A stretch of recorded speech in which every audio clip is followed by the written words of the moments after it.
Retro Mondays.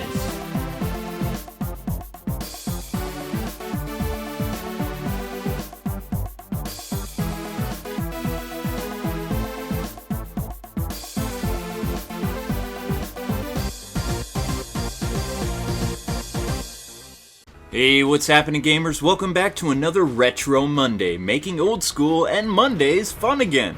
Sorry about the lack of episode the previous week. I went to New York to spend Thanksgiving with my grandparents, and, well, I thought I could get the next episode up over the weekend, and we all know that didn't happen.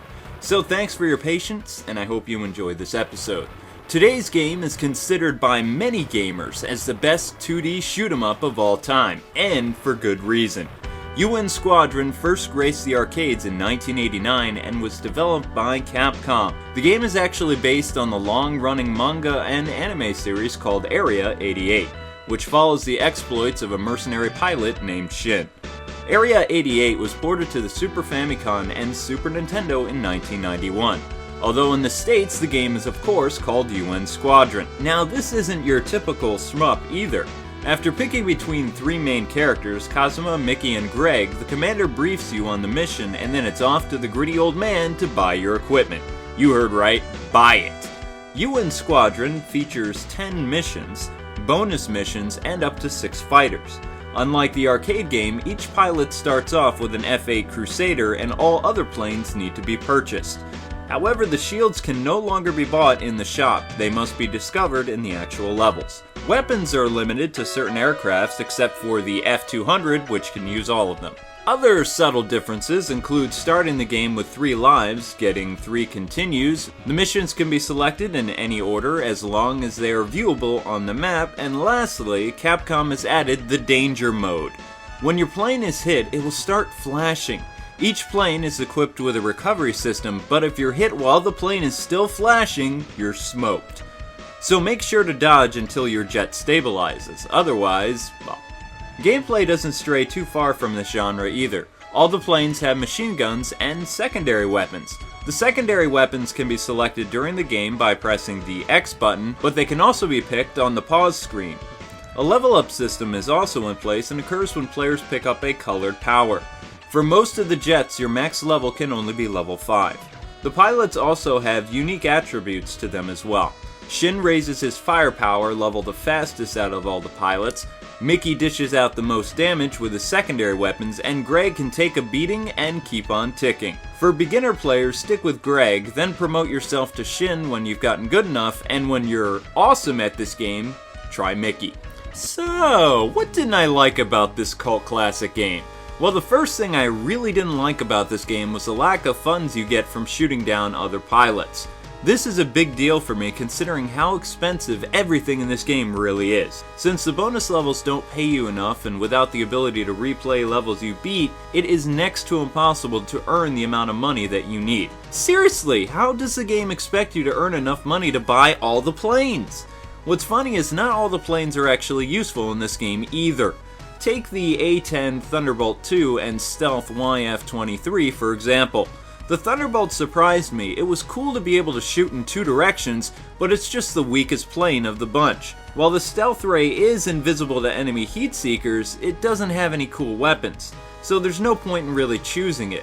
Out of all the bosses in this game, I can't stand the boss in the cave. It cost me many continues and a lot of frustration. It's just an evil level where players must have a plane that shoots vertically upward, and only 2 planes do that. Another beef I have with this game is there are no codes. For an older game like this, it's unacceptable. Do you know how sick that would have been to punch in a code to start with, I don't know, 500,000? Or better yet, just unlock all the planes with 1 code. But no. However, my biggest fault with this game is no co-op play. This is a major bummer for me, especially when I was a kid. After playing the game at a Chuck E. Cheese and then getting my hands on the actual SNES version from Mr. Pete's, I was devastated to learn I couldn't play with a friend. Going against Project 4 mano a mano made this game one of the hardest games of the 90s era, and added more frustration and sadness than there really needed to be. Still with me? Don't bail out just yet. Time for you to hear why I still love this game. Being able to purchase your planes and weapons was a new concept for shoot-em-ups. Sure, the only reason this was featured is because of how the characters in the manga had to pay for parts after every mission. This is something only fans of the series would get, but that's okay. It still adds a fresh idea to the shoot-em-ups and works very well. I really enjoyed how the missions varied from fighting in the air, taking out land carriers, submarines, stealth bombers, and going up against massive bases. Gaining levels was a nice touch too, and once you learned red enemies were the ones that dropped the goods, it made maxing out your plane much faster. Continues are really helpful in this game, but not in the way most use them for. Personally, I die a lot after earning a lot of money and then continue until I've earned enough to buy my favorite planes early on. Thank you Capcom for not resetting the money we earned after continuing. That was awesome. Graphics wise, UN Squadron looked amazing for its day.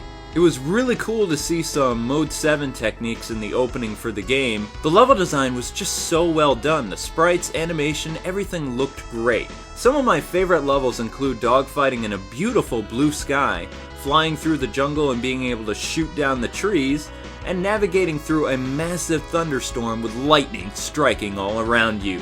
Music for this game was totally radical. All the music is so catchy, even though it's different than what was heard in the arcade game. It just added so much more to the game as a whole, and I love that! Oh, before I forget, a special thanks to my good friend Chris Holland for providing the Stage 1 theme cover you're hearing right now. The score was actually a joint collaboration between these three guys, and no, I'm not even going to bother attempting to say their names. Sorry. Gameplay for this game is 3 words. Extreme Awesome Sauce! It is so easy to pick up and play, but most of all, this game is just wicked addicting, especially after all these years. Since the SNES port has more planes than its arcade counterpart, I'm only going to highlight the 3 that I actually like though. Let's begin with the F-20 Tiger Shark. This plane is a must-buy after the 3rd mission. It's well balanced for both air-to-ground missions and features the Phoenix homing missiles, which this plane is perfect for fighting the 2nd air battle and taking out planes with the heat seekers. The F-14 Tomcat was one of my favorite planes in the 80s, thanks to, of course, to Transformers and Top Gun. Anyway, for UN Squadron, this plane is the one you want for air-to-air combat, as it has the best maneuvering capabilities in the entire game. Also doesn't hurt that you can shoot lasers too. Yes! I'm well aware that you can't afford the F-200 until near the end of the game, but man oh man, is it ever worth its weight in gold. This thing is armed to the teeth and looks sick too. I only wish there was a way to use it in the earlier levels. I do admit though, it was great to feel overpowered at the end of the game, especially when parts of the game are really kicking your butt. Sadly, the only replay value involved with this title comes down to playing the game as another character. You see, once a mission is beaten, the only way to revisit it is to start the game all over again. That's a drag, I know, but that's life sometimes. UN Squadron is one of those brutal punch you in the neck and date your girlfriend kind of games. Though honestly, I think the challenge factor is what keeps old-timers like me still playing this game year after year. Sure, it's hard as nails, but that's part of the fun of these older games. My only regret about this game is that there is no sequels that were made for it. Capcom did make a spiritual sequel in the arcades called Carrier Air Wing, but it didn't do well enough to be ported onto the Super Nintendo. Not to mention it had nothing to do with the Area 88 franchise either. I'm also kind of scratching my head as to why Capcom didn't do a last-gen game for the anime reboot of the series in 2004. UN Squadron, or rather Area 88, is a game that deserves a true sequel. With the downloading age upon us, don't you think it's about time we see this game on the WiiWare, Xbox Live, and PlayStation Network? If Konami can do it with Contra and Castlevania, and Ubisoft with Rayman Origins, and of course Capcom's own Mega Man, then why can't they do it with Area 88? In closing, do I think this game has lasting appeal? You bet I do. This game defined 2D shooters and is rivaled only by Gradius 3. Don't let this game slip through your blistered thumbs and track down a copy for yourself today. You will be so glad you added this gem to your collection. Well, that does it for me, gamers. I hope this episode has brought a little sunshine to your gloomy, mundane Monday. Remember, on this channel I post a new video throughout the work week. If you haven't, please take this time to subscribe right now. Thanks so much for watching this review, and until we meet again, gamers, God bless and happy gaming.